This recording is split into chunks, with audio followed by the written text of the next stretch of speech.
Imagine for a second a silent killer, one that stalks hundreds of thousands of people every single year and just hiding out in the shadows of our biology. For decades, the global medical elite have basically told us that catching this killer, which is early-stage cancer, requires these massive refrigerator-sized laboratory machines. We're talking incredibly complex optical paths, highly sensitive prisms, spectrometers that cost an absolute fortune, all locked away in centralized major hospitals. The idea of detecting the silent killer from a simple, portable device? Well, the medical establishment pretty much considered that a pipe dream. No way, right? But what if the era of massive centralized cancer testing just ended? Researchers at Westlake University in China recently embarked on what honestly seemed like an impossible mission. They didn't just want to make existing technology slightly smaller. That's not enough. They literally wanted to compress an entire elite hospital's diagnostic infrastructure down to a sleek palm-sized device. And the craziest part? They wanted it powered by a chip that cost roughly $5. So welcome to today's explainer, because what we're looking at right now is a potential total paradigm shift in human health. This technology is promising to identify the world's deadliest cancers from just a drop of blood. But the big question is, can a $5 handheld chip truly outsmart multi-million-dollar clinical labs? To understand how this is even physically possible, we really have to look under the hood. Just look at this headline for a moment from South China Morning Post. This is the news behind today's video. This compact Chinese device can detect cancer biomarkers in a drop of blood. The new system is about 10,000 times more sensitive than traditional methods at detecting early-stage lung cancer. With that said, let's go straight to the intro.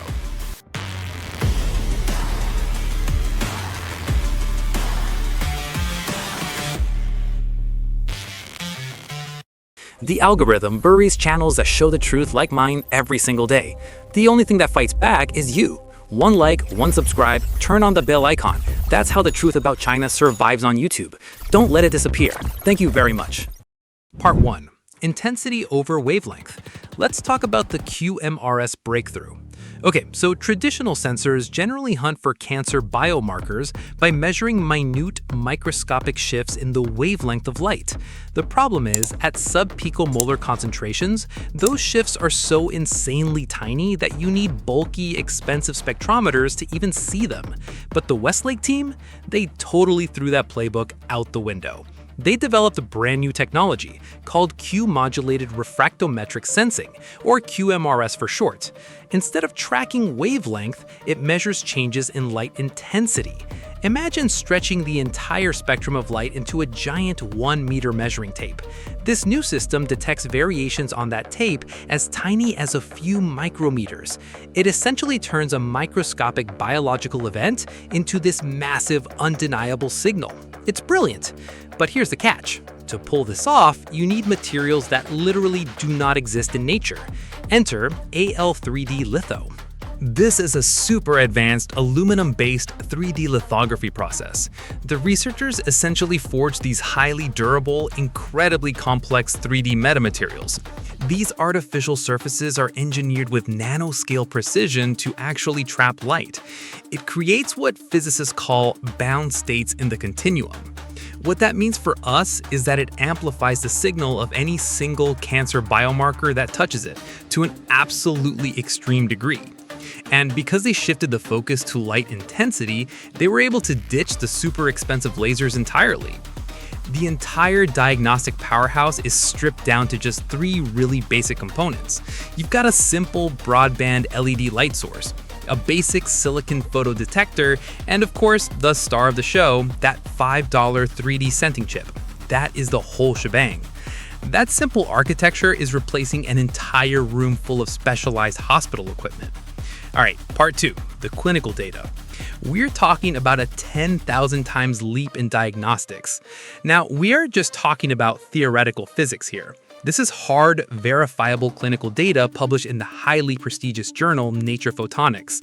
When they benchmarked this new device against the gold standard ELISA assays, the ones actually used in hospitals today, the results were just staggering. Looking at the metrics, we're seeing a device that is roughly 10,000 times more sensitive than current conventional methods, all while slashing that cost per chip down to about $5. But the absolute most crucial point here is this limit of detection, 24 attomolar. To really put that into perspective, an attomolar is 1/quintillionth of a molar. It is almost unfathomable how small that is. See, early-stage lung tumors shed these tiny biomarkers into the bloodstream, and traditional tests completely miss them. They just fly under the radar. But this device spots them. It's quite literally like finding one single specific grain of sand hidden across every single beach on Earth. In their clinical trials, which involved 171 serum samples, the QMRS device achieved a 94.9% accuracy rate in detecting early-stage lung cancer. The standard hospital test, that only hit 74.7%. It's a massive, unprecedented victory for non-invasive liquid biopsies. Think about it. This could potentially let patients track cancer recurrences without constantly having to rush back to a specialized, expensive hospital. Part 3. The false positive catch. Because as with any major scientific leap, we really need to step back and look at the whole board here. You see, when news of this 94.9% accuracy hit public science forums, there was some very real, very healthy scientific skepticism. One Reddit user actually hit the nail on the head, pointing out a mathematical reality. They wrote, 1 in 20 wrong. Imagine how many false readings this register in a city full of doctor's offices. And honestly, they are absolutely right to ask this. We have to look at the impartial math here because that math dictates how this breakthrough can actually be used out in the real world. Because that incredible 94.9% accuracy inherently leaves a 5.1% false positive or false negative rate. Now, on an individual level, a 95% chance of being right sounds fantastic, right? But medicine doesn't operate in a vacuum. It operates on a massive population scale. And this brings us to a mathematical principle known as Bayes' theorem. Basically, early-stage cancer actually has a very low overall prevalence in the general healthy population. So if you hand this device out to millions of people, a 5.1% false positive rate means tens of thousands of healthy people will be incorrectly told they might have cancer. The entire healthcare system would instantly collapse under the weight of unnecessary, highly invasive biopsies and CT scans just to verify all those false alarms. The math dictates that right now, this chip cannot be a definitive standalone diagnostic tool. Part 4, next steps for screening. How do we take this from a prototype to reality? So does that statistical hurdle mean this technology is useless? Absolutely not. It just dictates the roadmap. Engineers actually already have solutions to bypass these limits.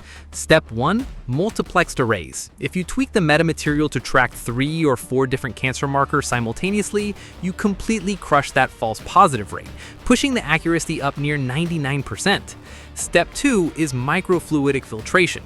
Blood is messy, right? So the chip needs passive capillary channels to automatically filter out red blood cells from that single drop, completely removing the need for a lab technician to prep the sample. And that leads right into step 3, reframing how we view the device entirely. The medical community isn't actually looking to replace the hospital with this. They want a decentralized triage system. Imagine a remote rural clinic or even a telehealth appointment from your own couch performing a $5 rapid pre-screen. If the chip flags you as high risk, well, then you are directed to a hospital for a definitive CT scan. It becomes this massive, low-cost funnel that optimizes global healthcare resources. But we do have to manage our expectations a bit here. To actually get this prototype into your local medicine cabinet, we are looking at a pretty strict timeline. Year 1 requires hardware refinement to nail down those microfluidics. Years 1 through 3 will be massive multicenter clinical trials to prove that the multiplexing works in diverse real-world populations. And finally, years 3 to 5 involve the grueling regulatory approvals from agencies like the FDA or NMPA to establish strict software algorithms. So realistically, we are looking at a 3 to 5 year journey from this lab breakthrough to wide availability. But make no mistake, this device proves that we can finally break the monopoly of massive centralized laboratory testing. The silent killer of early-stage cancer has a new fiercely powerful enemy on the horizon, which leaves us with one final thought. When this technology does clear those last few hurdles, would you trust a $5 chip that is 10,000 times more sensitive than a traditional hospital lab right in your very own home? Let me know what you think. Thank you so much for joining me on this explainer. Keep asking questions, stay curious, and I'll catch you in the next one. Goodbye.